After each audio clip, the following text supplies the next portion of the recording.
بچے جب چھوٹے ہوتے ہیں اس وقت وہ ماں باپ کی بات کو غور سے سنتے ہیں، انہیں ماں باپ سے بہت زیادہ محتاجی ہوتی ہے، ضرورت مند ہوتے ہیں اور ماں باپ کی عادات کو کاپی کرتے ہیں، اور عموماً ہم بچوں کو اس عمر میں توجہ نہیں دیتے۔ 4 سال سے لے کر کے 8-9 سال تک کی عمر کا بچہ انتہائی توجہ کا مستحق ہے کہ ماں بھی توجہ دے، باپ بھی توجہ دے، اور بالخصوص 12-13 سال کے بعد وہ مانوس ہو جاتا ہے اپنے دوستوں سے۔ پھر اس نے جو سیکھنا ہے وہ دوستوں سے سیکھتا ہے۔ اگر دوست اچھے ہوں گے وہ اچھائیاں سیکھ جائے گا، اگر دوست برے ہوں گے تو وہ برائیاں سیکھ جائے گا۔ اس وقت ہم پریشان ہوتے ہیں کہ ہماری اولاد ہمارے پاس بیٹھتی نہیں ہے۔ اصل اس کی اب بیٹھنے کی عمر نہیں رہی، چونکہ وہ تمہارے ہم عمر نہیں ہے اور اب وہ بچے بھی نہیں رہے، تو وہ اپنی ہم عمر نسل کو تلاش کریں گے۔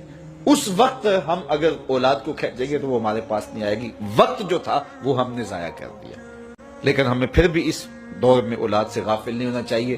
ہمیں ایک تو کوشش کرنی چاہیے کہ اچھے لوگوں کی دوستی ان بچوں کے ساتھ جو ہے وہ پیدا کرنے کی کوشش کریں، تو جب یہ عمر بچوں کی پہنچ جائے تو اس وقت یہ خیال کیا جائے۔ اور حضرت سیدنا علی المرتضیٰ رضی اللہ تعالی عنہ نے فرمایا کہ 15 سال سے لے کر کے 20 سال تک کی عمر انتہائی اہم عمر ہے، اور اس عمر میں ہی نظریات بنتے ہیں اور خیالات پختہ ہوتے ہیں۔ تو جس نے اس عمر کو سنبھال لیا اس نے اپنی زندگی سنوار لی، اور جس کی یہ عمر بگڑ گئی اس کا سب کچھ بگڑ گیا۔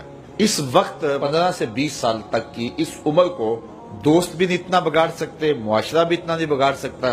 اس عمر کو اس وقت سب سے زیادہ جو چیز بگاڑ رہی ہے وہ ہمارا سوشل میڈیا ہے، ہمارا الیکٹرانک میڈیا ہے، اور یہ موبائل جو ہر بچے کے ہاتھ میں آ گیا ہے۔ تو کم از کم 15 سال سے لے کر 20 سال تک کی عمر کے بچوں کو آپ موبائل لے کر نہ دیں، اور انتہائی ضرورت پر ان کو استعمال کرنے کی اجازت دیں۔ باقی ان کو اس عمر کے اندر اگر آپ نے اجازت فراہم کر دی اور وہ آپ کے کہے میں نہ رہے تو یہ ایسی بربادی ہے، ایسی تباہی ہے کہ جس کا ازالہ بعد میں بہت مشکل ممکن ہوگا۔ یہ میں کل کی ایک رپورٹ پڑھ رہا تھا انڈیا کی، کہ انڈیا کا جو معاشرہ ہے اس میں جو نوجوان ہیں وہ بالکل اس میڈیا کی وجہ سے برباد ہو گئے۔ اگر ہم نے اپنی نسل کے آگے بند نہ باندھا تو یہ میڈیا مغرب کی جانب سے ہماری معاشرتوں کو تباہ کرنے کے لیے ایک ہتھیار کے طور پہ استعمال کیا جا رہا ہے، اور ہماری نسل بڑی تیزی کے ساتھ جو ہے اس کا شکار ہو رہی ہے، اور گھر لٹ رہے ہیں، شرم و حیا اس کا جنازہ نکل رہا ہے۔ تو اس حوالے سے والدین کو خصوصی توجہ دینے کی ضرورت ہے۔